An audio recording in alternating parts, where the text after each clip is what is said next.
Miranda Wells works as a nurse in the intensive care unit and dreams of transferring to the surgical department. Her colleague Nancy doesn't understand this aspiration, as assisting during surgeries is very demanding.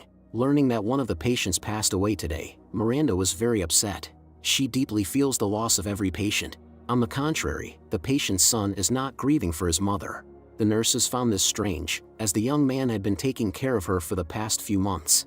Soon Miranda is going on a date for the first time in a long while. Of course Nancy wants to know the details. Miranda promised to tell everything later. After work, Miranda stopped by the dry cleaners for her dress. She had to sign the receipt, but her pen stopped writing. The thing is, Miranda psychologically cannot use someone else's pen, but this time she had to overcome herself. Later, Miranda visited her father. His aggressive dog ruined her new dress. Father and daughter went to a cafe for a snack. Miranda is planning to buy a new house, and the father wants to make sure that the realtor won't deceive her. When Miranda went to the restroom, a waitress she knew rushed in and said that someone was feeling unwell. As a nurse, Miranda ran to help and bumped into a guy on the way. Maintaining composure, Miranda saved the life of a man who couldn't breathe. After looking around the new house, Miranda was pleased. In the old house in her free time, she pursues her hobby, baking cakes. At a party with friends, Miranda brought a cake she had made herself. Everyone was delighted. Miranda's friend, Darlene, inquired about when she was going on a date with Kevin, her husband's colleague. Miranda promised it would be soon. The next day at home, Miranda did her own pedicure. Hearing footsteps outside, Miranda opened the door and saw a guy she thought was Kevin. There was also a package on the porch. Without hesitation, Miranda let the guy into the house and asked him to wait because she still needed to get dressed. Miranda wasn't expecting Kevin so early. Seeing many boxes, the guy realized that Miranda was preparing to move. Miranda quickly cleaned herself up and came downstairs. Before leaving with Kevin, she wanted to open the package she had been waiting for so long. It was a set of pens. Kevin picked up one of it. She asked the guy to leave since he was supposed to come later anyway. Kevin didn't want to leave, but Miranda insisted. However, instead of leaving, the guy locked the door.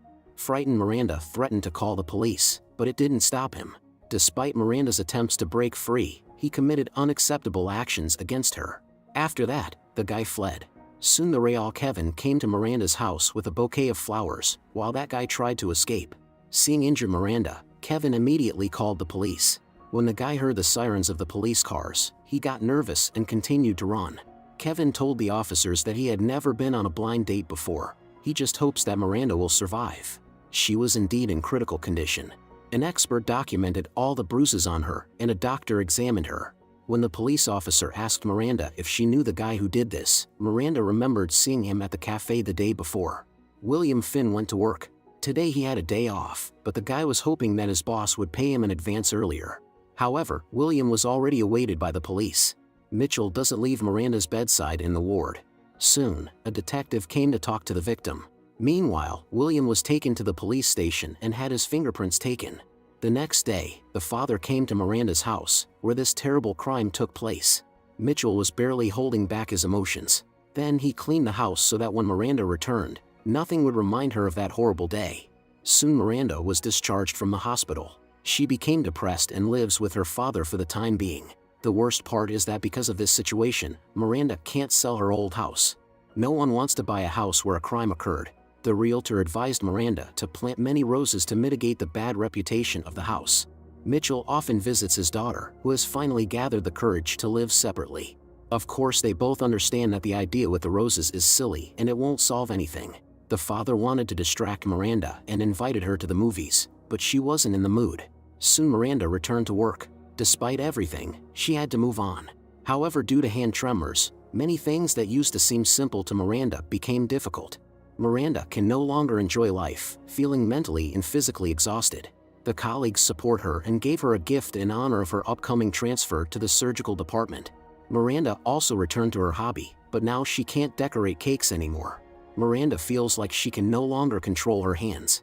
One day, the head of the intensive care unit pointed out Miranda's lack of focus lately. Miranda said she had changed her mind about transferring to surgery. The head didn't hide her disappointment, as Miranda had been working towards this for a long time, persevering diligently. Miranda became nervous, and it became more and more difficult for her to get in contact with people.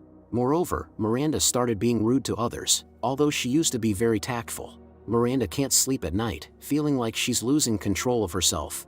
That fateful day divided her life into before and after. One morning, Miranda decided to write a letter to William in prison. For the first time in a long time, Miranda felt relieved. Nancy noticed that Miranda looked better today. She was indeed in a good mood and constantly smiling. However, Miranda faced disappointment when her letter returned to the sender, which was herself. Miranda resent the letter. From now on, she was full of energy again and decided to give her home a new look to forget the nightmare she had experienced. The father helps her with this. Miranda's letter returned to the sender again. One day while Miranda was at work, she received a call from her father, whose beloved dog Benny was unwell. Surprisingly, Miranda was able to befriend Benny thanks to treats, although the dog had previously behaved aggressively. Evenings after work, Miranda usually spends alone. But tonight was special because William finally replied to her letter. Soon Miranda went to visit him in prison. During this time, William has changed in appearance. He wants to know why Miranda wanted to see him. Miranda doesn't know why she came. Perhaps she just wanted to face her fear. William asked for her forgiveness. He truly regrets what he did. Out of the blue, Miranda asked William if he was being fed well here. This question made William confused. After this meeting, Miranda had conflicting feelings, though it was more of a positive experience. Miranda fully earned Benny's trust, which surprised her father greatly. Soon after receiving William's letter, Miranda visited him again in prison. They had a pleasant conversation and flirted with each other. When Miranda asked William what he was good at, William replied that since childhood he loved fixing things. He thought it was somewhat similar to what Miranda does in the hospital. Miranda often looks after Benny when her father is at work. Benny is an old dog, and Mitchell worries a lot about his pet. This time Miranda prepared carefully for the date with William, but to her disappointment, the prison guard said that Mr. Finn wouldn't be able to come today. When William's cellmate, Randy, started speaking disrespectfully about Miranda, it pissed William off. Of course, Randy doesn't know that Miranda is the woman because of whom William ended up in prison. During their next meeting, William told Miranda that he was not allowed to see her last time because of punishment. He was put in solitary confinement for a fight. If at first Miranda was outraged that she lost almost 2 hours of travel time because of William, now it seemed she was filled with pity. Christmas came, and Miranda spent it with her father and Benny. Secretly from the guards, William treats his cellmate cruelly. William doesn't like that Randy touches his things without permission, including letters and postcards from Miranda. Miranda's and William's dates continue. Miranda shared that she lost her mother at a young age. The father is her only close person. William in turn shared that he also lost his mother many years ago. William often thinks that if his mother were alive, his life would have turned out differently. Miranda believes that it's never too late to change. One day during another date, Miranda noticed that William was nervous. He confessed that he would soon be released on parole. This came as a surprise to Miranda. William told Miranda that he would miss their meetings, but he would understand if Miranda no longer wanted to see him. At that moment, Miranda had mixed feelings. William said that if he could turn back time, he would never have committed that terrible act. Now all William wants is to make things right. Later, after receiving a call from her father, Miranda learned the awful news. Benny had passed away. Mitchell was devastated as Benny was his best friend. The saddest part was that Miranda had only just become friends with Benny. Miranda helped her father bury the pet in the backyard and ordered food from a Chinese restaurant. They had heart-to-heart conversations. Mitchell confessed that he felt guilty for not spending enough time with his family before. However, Miranda doesn't blame her father, as he worked very hard to provide for her and her mother. William is getting ready to be released. Randy, who fears William, is eagerly awaiting this moment. Vacation is coming soon, but unlike her colleagues, Miranda doesn't want to go on a trip. Instead, she plans to finish renovations in her home. A courier delivered flowers to Miranda at work. When the intrigued colleagues asked who sent the bouquet, Miranda lied that it was from her father. In reality, the flowers were from William. They continue to communicate over the phone, but since then they haven't met in person. Miranda isn't sure if she's ready for that. Also, she doesn't want anyone to find out about her and William. However, William couldn't wait any longer and one day came to Miranda's house. She was confused but tried not to show it. William said he just wanted to make things right. Since then he started helping Miranda with the renovations of her house. It might have seemed like they both let go of the past, but is it really so? Once William came to Mitchell's store to buy paint. Mitchell immediately felt physically ill and kept his eyes on the guy who didn't even recognize him. When the guy left, Mitchell realized that William bought the same paint as on Miranda's porch. Mitchell immediately went to his daughter and demanded explanations. Miranda stated that she wants to give William a chance for redemption. She doesn't want to waste her life on hatred and intends to move forward. Mitchell refused to understand and accept this. In the evening, receiving a call from William, Miranda asked why he didn't come today. William told Miranda that he saw her father near her house. William thinks that maybe they shouldn't communicate anymore. Whatever he does, he won't be able to redeem his guilt.